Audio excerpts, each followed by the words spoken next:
Hey guys! Today I'm going to be teaching you how to color block without creating a bumpy nail.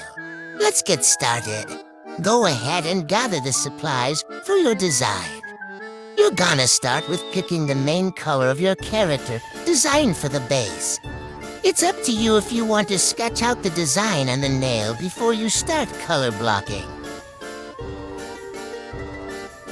When color blocking, you're laying down all the base colors of your design. No actual outlines or shading. When color blocking, make sure to paint thin layers to avoid undercuring and bumpy nails. Once you're done color blocking, apply a layer of glossy top coat and cure. Now buff your nail completely until it's a flat matte surface.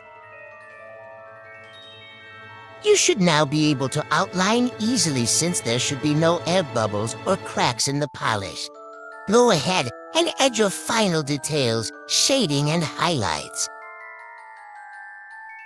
Add your final layer of top coat. I hope this technique works for you. Thank you so much for watching.